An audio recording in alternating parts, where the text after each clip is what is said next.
Before we get into today's video, I have a new channel member that I would like to thank here on YouTube, Mike Hall with a Tier 1 membership. Mike, thank you so much for that membership. Really do appreciate it.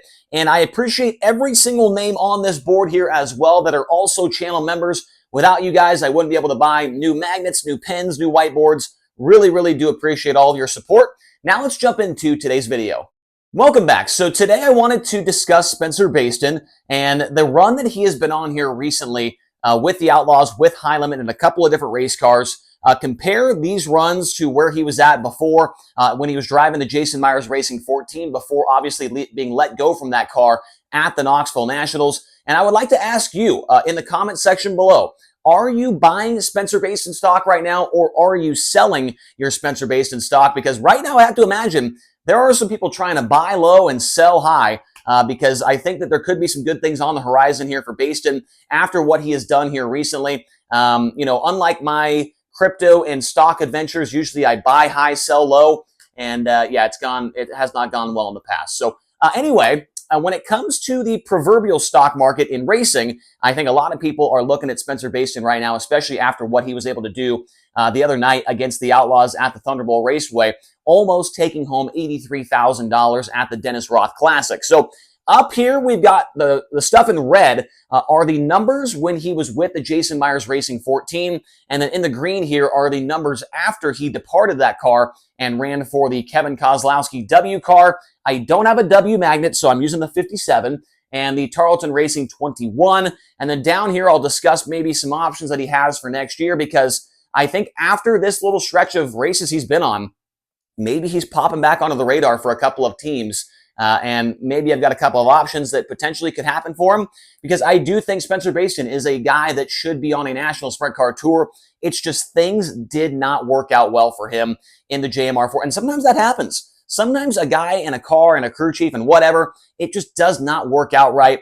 And so I think that's what happened here with Spencer Bayston. So with Jason Myers Racing, before he got let go at the Knoxville Nationals, 52 races with that team in 2025, 14 top 10s and 3 top 5 finishes. So 26% of the time he was in the top 10 and 5% of the time he was in the top 5. He had a 13.6 average finish with JMR in those 52 races. Now, when it comes to qualifying, which, is very important, and I wanted to point this out. I don't usually point out qualifying that often in these videos, but their qualifying was not good at all. And we know in modern day sprint car racing, qualifying is essential. You have to qualify good to run well. He qualified in the top 5 3 times in 52 starts, and he qualified in the top 10 15 times, which is a lot better. But the average was still 15.8 on the qualifying time trial sheets with the 14 machine, and that is not good. You're not going to win races when you qualify on average 16th every single night. It just isn't going to happen. Now, when he left that car, he got into the Kevin Kozlowski W. He ran that car for a couple of races, and he ran the Tarleton 21. He ran those 2 cars for a combined 9 total races. He had 7 top 10s and 5 top 5s. So 77% of the time he was in the top 10, and 55% of the time he was in the top 5, and a 7.4 average finish. Now, it is obviously a very small sample size, and all of these races were taking place on the West Coast. Silver Dollar Speedway, Placerville, Tulare, I'm missing one in there, Paris, Calistoga, Kern. So none of these races are in the Midwest, but they're against pretty good fields. So a little bit of disclaimer there. A 7.4 average finish compared to a 13.6 average finish is definitely a pretty noticeable jump as well. And when it comes to qualifying, he qualified first, third, 18th, 8th, and 2nd for a 4.8 average in qualifying compared to 15.8 in the Jason Myers Racing 14.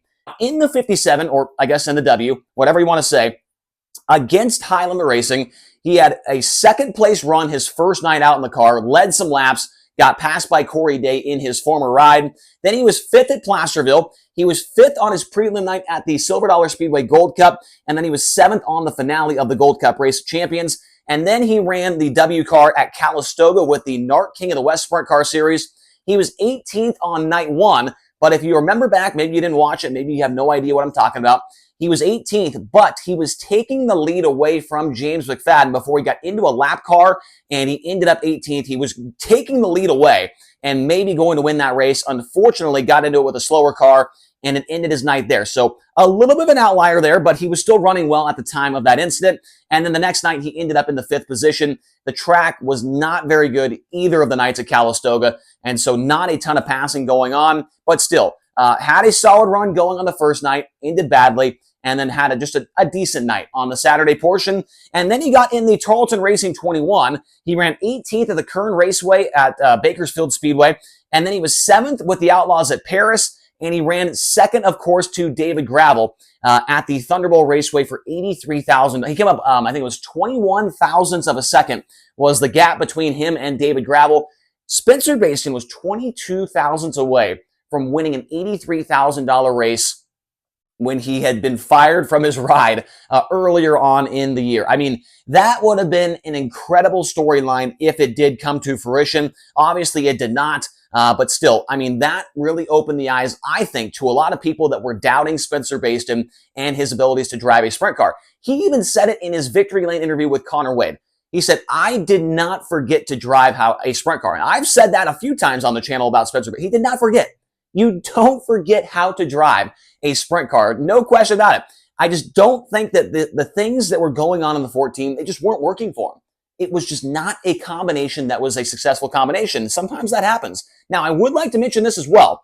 Ever since Bayston got out of the car, they've had 4 drivers in the 14. Of course, they had Corey Day, who has been lights out in the car, should have won Lawrenceburg with High Limit. He probably should have won the Tulare race, had a steering box go out, and we'll see how he runs at Lucas Oil Speedway in a few weeks against High Limit. But Corey Day, without question, he gets around in that car very, very well. Now, they put Darren Pittman in the car at Skagit Speedway, a place where he has been extremely good in his career. His finishes, 12th, 25th, and 18th. Then they put Trey Starks in the car at the Port Royal Speedway, where he has won 2 races before, a place he has a ton of laps at. He ran 8th on night 1, pretty good run there for Trey Starks, 24th night 2, and did not qualify for the feature at the Tuscarora 50. Now, that is understandable. It's a really tough field. 50, or how, I can't remember. I think it was 50 cars showed up there for Tuscarora weekend.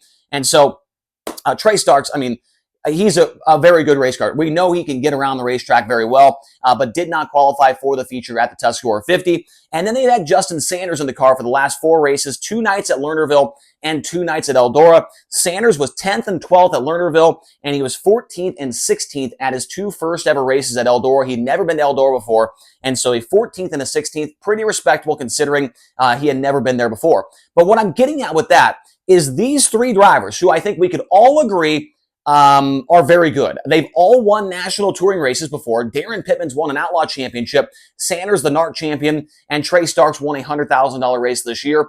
None of them have been lighting the world on fire in the JMR 14, but Corey Day is. Corey Day is a generational talent. I've said it before, in the sprint cars, he is a generational talent. Without question, if Corey Day shows up at the racetrack, he is going to be very, very hard to beat.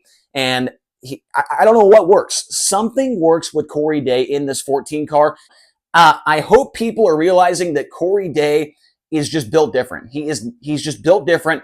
It was impossible to compare Corey Day and Spencer Bayston, and maybe this video can show you, when you put the numbers on the board, that Spencer Bayston can still get around the racetrack and compete for wins at a very high level.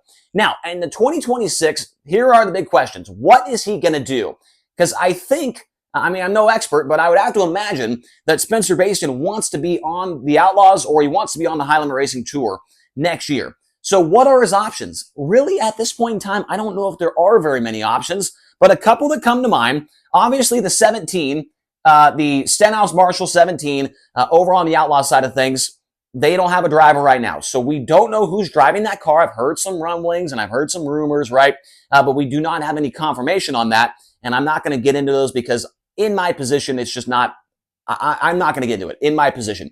Anyway, the 17 is open, and Bayston is a sponsor's dream. He is a very, very good spokesperson for whatever sponsor, whether it's, Sander Engineering with the 14, whether it's the Tarleton 21, or if it's NOS Energy Drink. I think he would be a very good spokesperson for that car and a sponsor's dream without question. The 18 as well, we don't know what tour they're going to run next year, but it does sound like that car more than likely will be piloted by Sheldon Haudenschild next year. We have not heard confirmation on that. I'm just putting it on the board because technically it's still kind of a ride that is up in the air. The other car that I think could be an option maybe for next year, and I have no insider trading information on this at all, but I would not be shocked if the 21 with Tarleton Racing decided to go full-time. I don't know if they have some, the aspirations to do it. I don't know if that's the plan coming up. I have no idea, but I think that they would be very good. Drew Warner has been around the country a little bit. Obviously, his dad is a pretty successful crew chief last time I checked, and I wouldn't be surprised if the Tarleton 21 and Spencer Bayston put something together for him to run something next year as far as a full-time schedule. Or maybe it's a pick and choose. Maybe we'll have to wait and see. And then there's one more option I think that is on the board for Spencer Bayston. It's on this board back here. I am not going to delve into it because it's definitely a rumor right now. So I'm going to wait. I'm not going to say anything about it. You can try and figure it out yourself. But those are maybe a few options for Bayston. I heard Dirt Tracker Justin Fiedler mention that, Bayston's name's not popping up in any ride rumors right now. But after the performance he's put together the last couple of weeks, I think his name could be coming up a little bit more often than it was after the Knoxville Nationals. So let me know your thoughts in the comment section below. Are you buying or are you selling Spencer Bayston stock going into 2026? Let me know your thoughts in the comment section below. Also hit like, hit subscribe, and we'll talk to you guys again here soon on the Rodman Rundown.